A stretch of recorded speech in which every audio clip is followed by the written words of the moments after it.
میری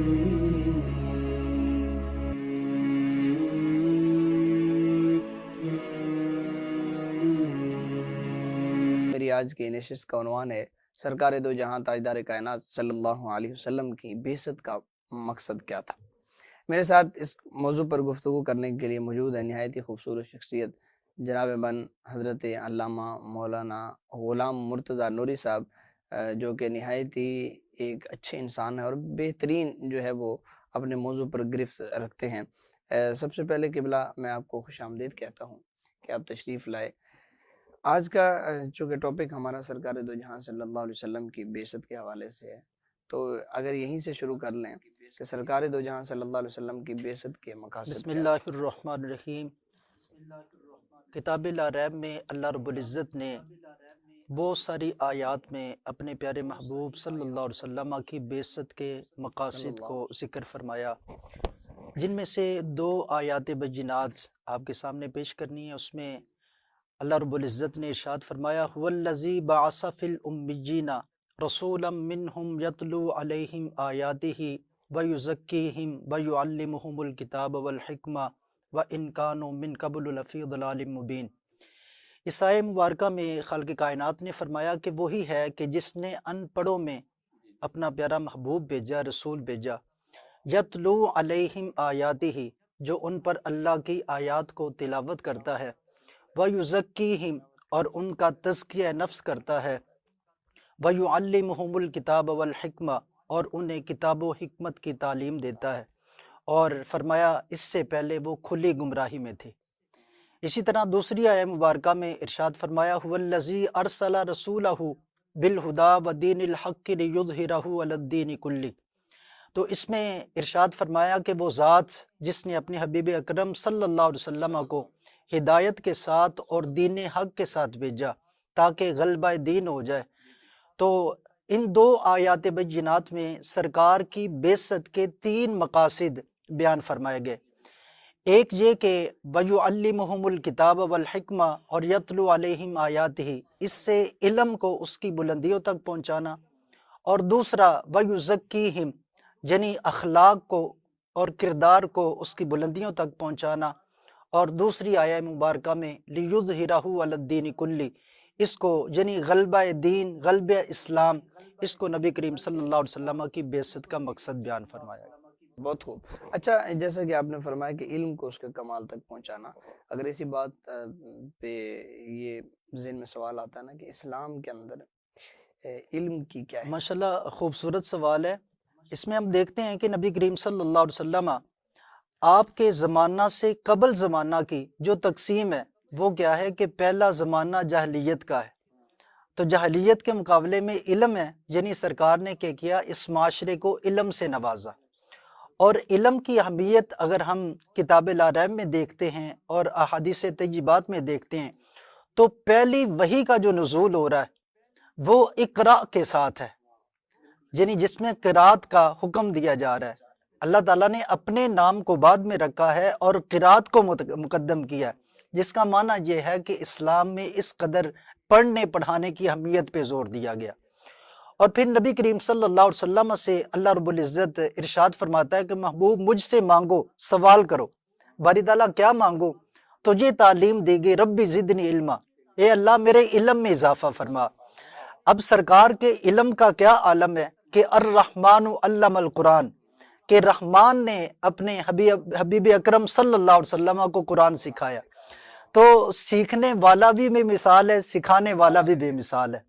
اور فرمایا وَعَلَّمَكَ مَا لَمْ تَكُنْ تَعْلَمْ، فرمایا کہ جو کچھ محبوب آپ نہیں جانتے تھے آپ کے رب نے وہ سکھا دیا، یعنی اتنا علم دیا۔ اور امام بصیری نے اس کو اپنے انداز میں آقا کریم صلی اللہ علیہ وسلم کی بارگاہ میں خراج تحسین پیش کیا، تو وہ کہتے ہیں وَمِنْ عُلُومِ کا علم اللوح والقلم، یا رسول اللہ لوح و قلم کا علم یہ آپ کے علم کا تھوڑا سا حصہ اور خیرات ہے، یعنی اتنا علم دے کے تو پھر فرمایا کہ محبوب میری بارگاہ سے علم کا سوال کرو۔ اور نبی کریم صلی اللہ علیہ وسلم نے علم کو اس قدر اہمیت دی کہ خود اپنی بعثت کا مقصد بتایا، انما بعثت معلما، کہ میں معلم بن کے تشریف لایا۔ واہ واہ واہ، بہت خوب جی، بہت خوب۔ اچھا، سرکار دو جہاں صلی اللہ علیہ وسلم نے جہاں علم کے حوالے سے بڑی اپنی امت کی رہنمائی کی، اور جیسا کہ حدیث پاک آپ نے ارشاد فرمایا، اسی طرح کی ایک حدیث ہے انما بعثت لاتمم مکارم الاخلاق۔ تو سرکار دو جہاں صلی اللہ علیہ وسلم نے اس معاشرے کی اخلاقی آبیاری کیسے کی؟ نبی کریم صلی اللہ علیہ وسلم آپ کی اگر سیرت مبارک کے اوپر غور کیا جائے تو آپ کی 63 سالہ زندگی ہے، 40 سال تک آپ نے اظہار نبوت نہیں فرمایا، 13 سال مکی دور ہے، اور احکام زیادہ تر مدینہ شریف میں جب تشریف لے گئے تو پھر جا کے نازل ہو رہے ہیں آخری 10 سال میں۔ اس سے پہلے کیا تھا؟ سرکار کا کردار تھا، اس معاشرے میں رہے، جو راہزن تھے ان کو رہبر بنا دیا، اور نبی کریم صلی اللہ علیہ وسلم نے اس قدر اخلاقی طور پر انہیں بلند کیا کہ وہ جو خود نہ تھے راہ پر اوروں کے ہادی بن گئے، وہ کیا نظر تھی جس نے مردوں کو مسیحا کر دیا۔ تو نبی کریم صلی اللہ علیہ وسلم نے اخلاقی طور پر اس قدر اس معاشرے کو بلند کیا کہ انہیں جینا سکھایا اور سارے معاملات میں ان کی رہنمائی کی۔ بیسک اخلاق ہمیں سمجھنے کی ضرورت ہے کیا چیز؟ اخلاق صرف اتنی سی بات نہیں ہے کہ آپ کسی کو مسکرا کے مل لیں تو یہ اخلاق ہے، یہ اخلاق کی ایک جز ہے۔ اخلاق کل کیا ہے؟ اخلاق کس چیز کا نام ہے؟ تو اللہ تعالیٰ ارشاد فرماتا ہے وَإِنَّكَ لَعَلَىٰ خُلُقٍ عَظِيمٍ، محبوب آپ خلق عظیم پر ہیں۔ یعنی مطلب کیا کہ آپ کو میرے محبوب کسی بھی اخلاق کے اظہار کے لیے تکلف کی ضرورت نہیں ہوتی، بلکہ آپ کی طبیعت ہی قرآن و سنت کے احکام کے مطابق ہے۔ اور یہی سیدہ عائشہ صدیقہ عفیفہ رضی اللہ تعالیٰ عنہ سے جب پوچھا گیا تو سرکار کے اخلاق کے متعلق تو فرمایا کانا خلقہ القرآن، یا رسول اللہ آپ کے اخلاق قرآن ہے، یعنی رسول اللہ صلی اللہ علیہ وسلم کے اخلاق قرآن ہے۔ تو کیا مطلب ہے کہ جو اللہ رب العزت نے قرآن کریم میں کرنے کا حکم دیا ہے وہ میرے مصطفیٰ کریم صلی اللہ علیہ وسلم کی ذات میں موجود تھا، جس سے منع فرمایا ہے آپ اس سے رکے، اور یہی معاشرے کو اخلاق سکھایا۔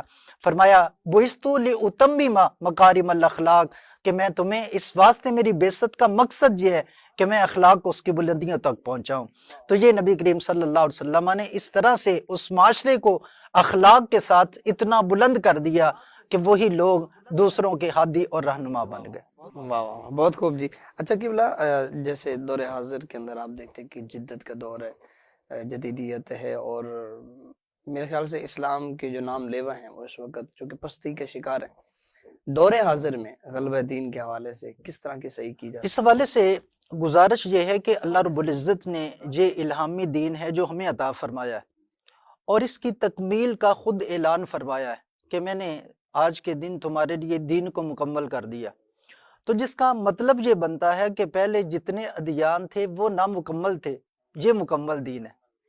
تو جب مکمل دین ہے تو اس میں اتنا دم ہے، ایک ہے میری خواہش، ایک ہے میری سوچ، ایک ہے کہ میرے رب کا جو چاہا ہوا ہے۔ تو یقیناً ایک انسان کی سوچ اور فکر کی وہاں تک رسائی نہیں ہے جو خلق کائنات، جو بنانے والا انسان نے، جو نظام اللہ نے انسان کے لیے چاہا ہے، یقیناً اسی میں بھلائیاں ہیں۔ اور دوسری بات یہ ہے کہ دین اسلام میں اس قدر دم خم ہے کہ آج ہمارا عمل، ہمارا کردار، ہمارا رویہ وہ لوگوں کو اسلام کی طرف نہیں لاتا، لیکن آج اس کے باوجود بھی جو دنیا کا ہر چوتھا شخص مسلمان ہے اور اسلام پھیل رہا ہے، جب لوگ پوری دنیا میں پھر کے دیکھتے ہیں اور کہیں پناہ نہیں ملتی اور ان کے مسائل کا حل نہیں ملتا تو اسلام کی حقانیت کی طرف لوگ دوڑتے آتے ہیں۔ اس واسطے کہ اسلام میں پیدائش سے لے کر مرنے تک زندگی کا کوئی ایسا موڑ نہیں، لمحہ نہیں جہاں اسلام اپنے ماننے والوں کی رہنمائی نہ کرتا ہو۔ بچہ پیدا ہوا، جی یہ فوت ہو گیا، اس کی جنازہ ہوگا یا نہیں ہوگا، کفن دیا جائے گا یا نہیں، تو اسلام اس کی رہنمائی کرتا ہے۔ جی بچے نے چیخ ماری ہے، رویا ہے بچہ، تو اس کی زندگی کی علامت ہے، اس کا نام بھی رکھو، اسے کفن بھی پہناؤ، غسل بھی دو، اس کا جنازہ بھی پڑھو۔ اگر نہیں ایسا تو پھر کپڑے میں لپیٹ کے اسے دفن کر دیا جائے۔ بچے کے کان میں اذان پڑھنی ہے، جی بچے کو کٹی دینی ہے، 7ویں دن نام رکھنا ہے، اس کا عقیقہ کرنا ہے، کب اس کو نماز کے لیے کہنا ہے، کب اس کا بستر الگ کرنا ہے۔ تو یہ اسلام زندگی کا کوئی ایسا حصہ نہیں ہے کہ جس میں اسلام رہنمائی نہ کرتا ہو اپنے ماننے والوں کی۔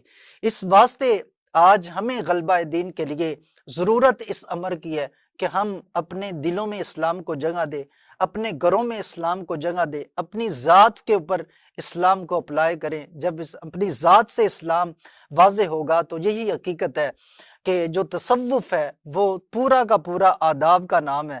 تو اس واسطے یہی وہ آداب ہیں کہ جب ہم اسلام کے مطابق اپنے آپ کو ڈال لیں گے تو کیا ہوگا، یہ اسلام پہچان بنتا جائے گا، پھر ہمارے عمل سے، ہمارے کردار سے اور ہماری وضاقتہ سے یہاں تک ہماری گفتگو پھر ہر معاملے سے اسلام کی تعلیم ہوگی۔